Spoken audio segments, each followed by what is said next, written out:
Okay, my name is Emmanuel Igwe. I'm the group leader of Table 8. I want to ask a question. Long distance relationships, can it work? Somebody answered there, say me, I don't think so. I think it does. Okay, so let me start. So I'll start the question, and I think it does depend on who the person is, how long we're talking about.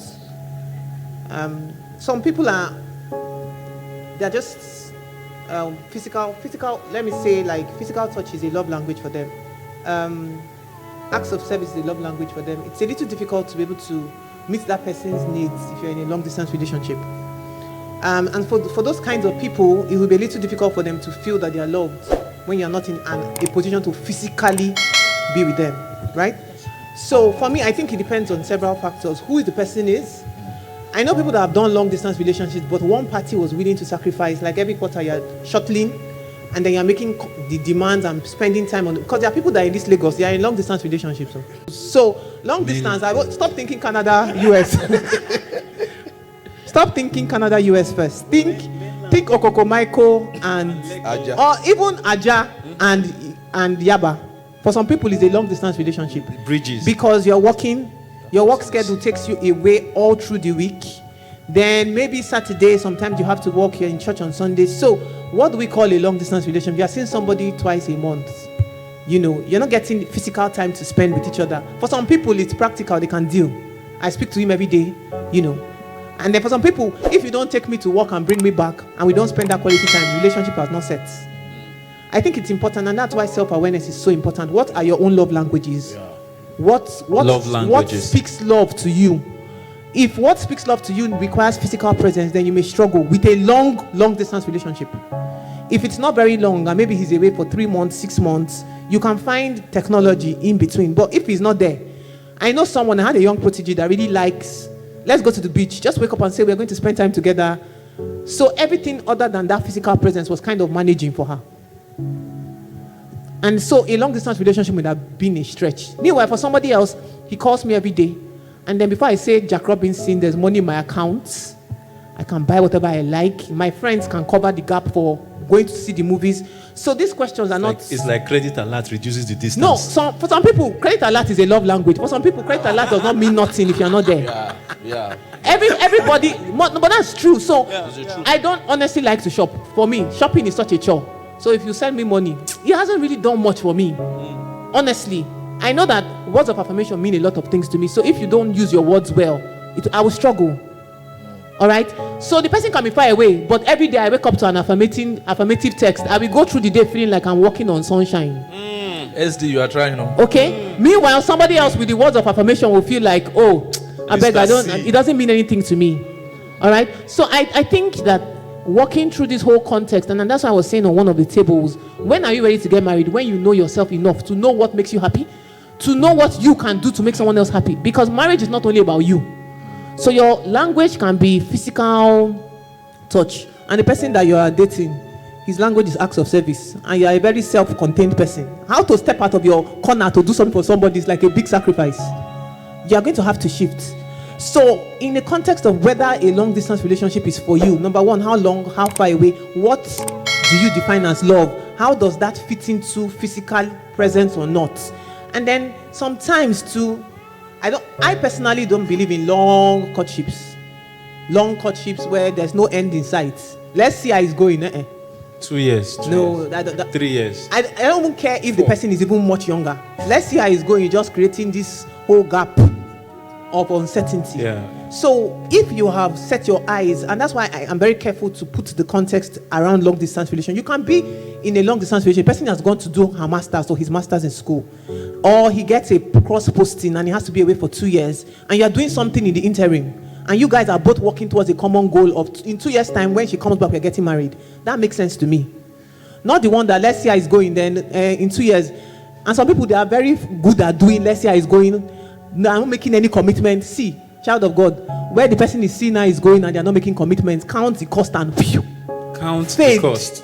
Like if you know that marriage is important to you and you want a physical presence and the person is in that place where they are seeing how it's going, you are counting 1 month, 2 months, 3 months, see, God is able to raise another. Tell the person, we are not aligned, let's go.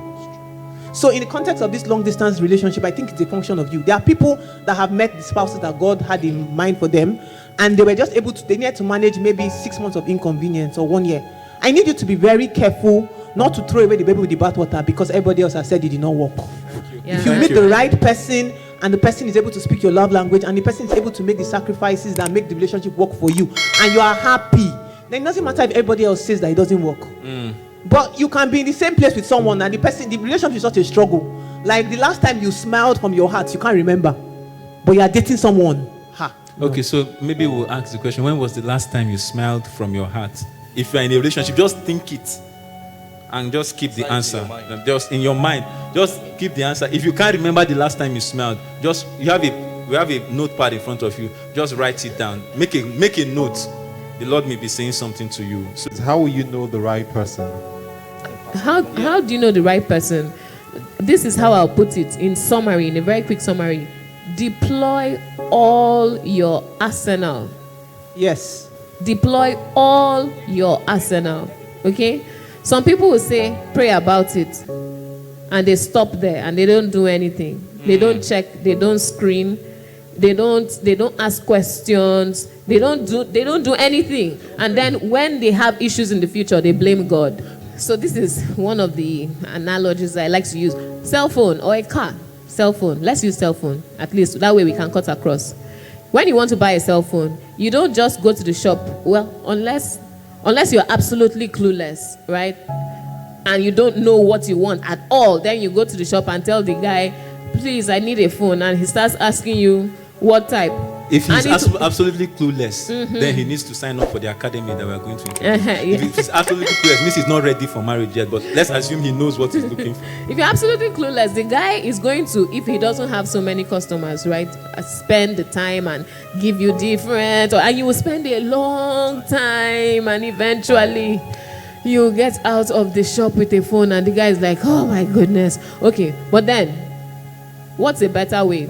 I'm sure most of us have done this. You start checking. I want a phone that has so pixel, something for pictures. 18 megapixels. I want to have front camera, rear camera, so I can do selfies. I want to have. I want to be able to take this kind of what and stream from my phone. And you have all these specs. Then you go to the shop and tell the guy. In fact, some of us will check online and screen and find the phone, right? Then maybe you have 1 or 2 or 3 options, and then you go to the shop and check then your budget. Of course, you check the budget. Which one you can afford? Because the budget is part of narrowing down to the 2 or 3. Yes. Then you now go to the shop. So when you get there, it's I am looking for this one, and then you make a decision. Okay, but that's when it comes to a phone. So the thing is, if you can do that much check for a phone that you are going to use, and then when the next model comes out, you're like, you know what, that was an upgrade. How much more somebody that is going to be stuck with you for the rest of your life? You know, and the fact is, a phone, if it's not so cool, you can just get rid of it, right? But a spouse, it's not so easy to get rid of a spouse. You know, even if you felt like, you know what, I'm done with this, you will scar yourself in ways that you cannot imagine, especially if you have brought children into the picture. So I say, employ all your arsenal. And that means pray. Do the spiritual. Pray. Father, show me. In fact, if God speaks to you through dreams, ask maybe for 4 or 5, 2 or 3 burning bushes. No problem, just do all of that. And then when you finish, go to the other things that God has already equipped you with. A brain. Use your head. brain, right? Or use your head. Okay? And then some of you like, oh, I want to follow my heart. Yeah, employ the heart too. The heart is important. Use all the arsenal. Do your checks. What do I want in life? What is my purpose in life? Where is this person going? Are we aligned? Are they planning to go there? Why are you planning to go there? Do the checks. By the time you have deployed all your arsenal, see, if you started with 5, by the time you're walking through, you get to a point you're like, no, that's not the guy. 4. Then you keep going. This 2 said, drop. 2 remaining. Now this 2, Father. You pray some more. You check some more. You search some more. You question some more. You probe some more. And you will eventually be able to arrive at the one. Now, you know where somebody will say, oh, it's not all about checking. I said deploy all, right? Because there's sometimes that you will do your physical checks and your financial and mental and all the other checks. And then you arrive at maybe 3 correct, guys. And at this point, it's like, God. What's happened? Then this is the time when you have to pray some funny prayers. Funny. Example. Lord. Father. I don't want confusion in my life. Then you say, the people that are not right for me, make them unable to ask me to marry them. And you see how they will come and be dancing around. Like, you say something like, I miss you, and they say something like, I feel you. And you're like, since when did I feel you become the response to, I missed you, something's amiss here, step aside. You know, or some are just dancing around, and then the day after the person that is the right one has asked you and you have said yes, they now come and say, actually, you know, right from year 1 in school, you know, but then I had to face my academics, and then, see, deploy all your arsenal, and God will guide you. You know, some people try to say, this thing of hearing from God, and then they drop that altogether and go all human and natural. The Bible says, lean not on your own understanding. It means the understanding is there, but don't lean on it, because the understanding can actually give way and shipwreck. You don't want that. So you need the person to rest the weight on is God. But then God has given you other tools: wisdom, knowledge, counsel, a brain.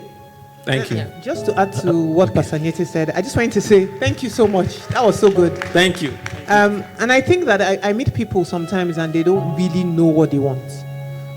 That's a key. But you may not know what you want, but you should know what you don't want. It's a good place to start. Because when you know what you don't want, you eliminate the thing from ground level 0, whilst you are checking everything else. Because sometimes, how can you tell what you really want? You know, the thing about marriage is you can tell, like Pastor Nyete said, you can tell what you think you want. But what is really good for you really may be something that you haven't seen yet. So I'll give you an example. So you may choose, like, I want a guy that earns a lot of money, What you really need is a kind person because of your journey. But kindness is not featuring on your list. But you know that you don't want someone that talks down at you. You don't want someone that minimizes your opinions, that invalidates what you say. It's important for you to be treated as a whole human being. When you meet a guy, and before you are saying something, he's just controlling, you know that's not it. You may not, and so I want us to realize that God leads us through different ways. There's just a sense of a lack of, and that's why self-awareness is so important, and it's one of the things we're going to be talking about. It's important as a single person to be very certain on who you are. I don't want you to go through life feeling like anybody should manage you. Nobody should manage you. You should not manage anybody. You know why? It's not your portion. The thing that people complain about you and feel like, I remember once I was in an office and I was changing roles, and someone said that Eloho laughs, and she laughs with her whole being, and I wish she'll be more ladylike. Oh, don't worry. And you see, when I laugh like that, my husband has a field day. Like, he's like, oh my God, how can you laugh? I laugh with my whole soul. Like, and so I don't want you to, once people start to talk about things that are fundamental to who God has made you, and they're asking you to change them, and they're asking you to do a little more to become acceptable to them, whether you're a guy or a lady. See, you take your whole self plus the self-esteem that God has given you and tell the person, thank you, this is not what I want. So like Anyete said, I think there's a context in which you also are afraid to ask questions. I don't want to be too demanding. See, I asked questions. Can I speak to the area of just a particular aspect to talk about? Jesus Christ has become to us both the wisdom and the power of God.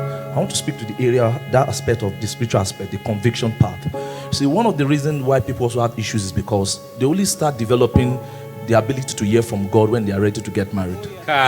So they've not developed a personal relationship with God that when, for example, okay, should I pick this offer? I'm having 3 offers on the table. Other issues of life. No, you have a personal working relationship with the Holy Spirit that even you want to go out at times to pick. The Holy Spirit, what do you think about this shirt?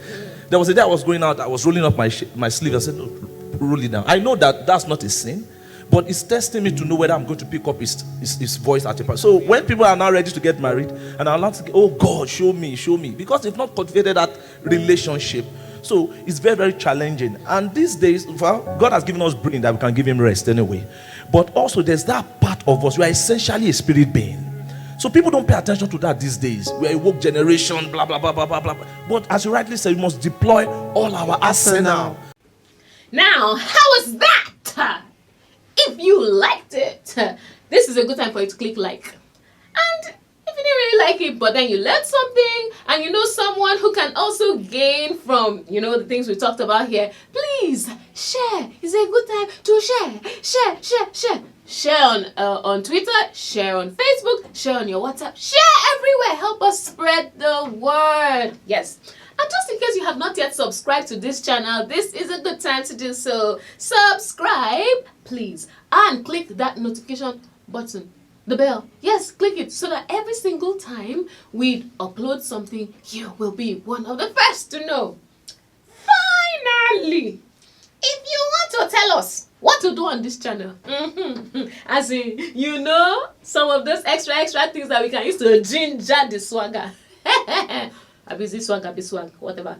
Anyway, yes, leave a comment. And if you really enjoyed the video, leave a comment. And if you feel there's something we should do better, leave a comment. And if you don't even like what I'm saying, leave a comment.